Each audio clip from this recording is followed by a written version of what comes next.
વધારાના નિવેદનને લઈ અને શિક્ષક સમાજમાં ભારોભાર રોષ ફાટી નીકળ્યો છે। શિક્ષકો અને સરકારી કર્મચારીઓને લઈ અને કરાયેલી આ ટિપ્પણી બાદ હવે વિરોધનો સૂર એ વધુ ઉગ્ર બન્યો છે।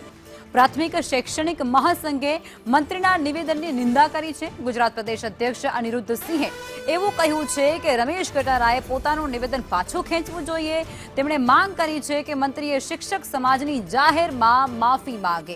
પગાર અને વિરોધ પ્રદર્શન અંગે કરવામાં આવેલા આ નિવેદનને લઈ અને શિક્ષકોમાં ભારે નારાજગી વ્યાપી ગઈ છે।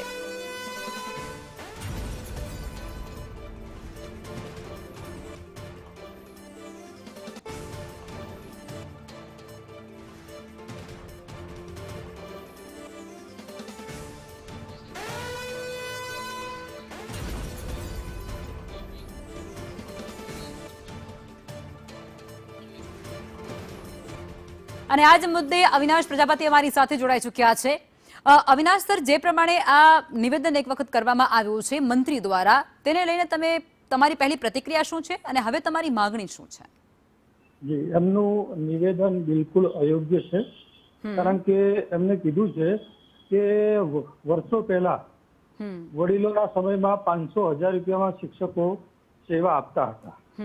તો એ વખતે જે મોંઘવારીની સ્થિતિ હતી એ પ્રમાણે કર્મચારીઓને લાભ મળતો હતો, શિક્ષકો પગાર લેતા હતા।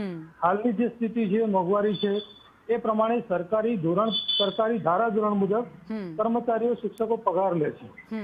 તો આ એમનું નિવેદન બિલકુલ અયોગ્ય છે અને શિક્ષકોને આમના નિવેદન પર ખૂબ જ આક્રોશ છે।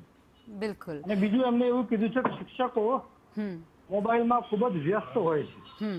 તો એની સામે મારું એમનું એવું કહેવું છે કે અત્યારે જે કામગીરી થાય છે સ્કૂલોમાં, એમાં મોટા ભાગે ઓનલાઈન હાજરી પૂરતા હોય છે શિક્ષકો, મધ્યાહન ભોજનની હાજરી પૂરતા હોય છે, યુડાયસ ની ઓનલાઈન કામગીરી કરતા હોય છે, યુડાયસ પ્લસમાં અપડેશનની કામગીરી, આવી અનેક પ્રકારની કામગીરી અને રોજની રોજ લિંકો ભરવાની આવતી હોય છે। માહિતી માંગતા હોય, અમારે લિંકો ભરવી પડતી હોય છે। તો આવી અનેક પ્રકારની કામગીરી શિક્ષકો એમના મોબાઈલમાં કરતા હોય છે। એટલા માટે શિક્ષકો મોબાઈલમાં વ્યસ્ત હોય છે। સરકારી કામગીરી કારણે શિક્ષકો મોબાઈલમાં વ્યસ્ત હોય છે, નહીં કે એમના પોતાના પર્સનલ કામ માટે।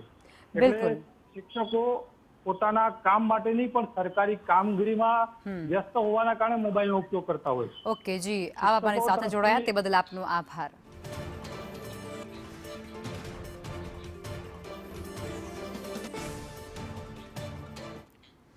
અન્ય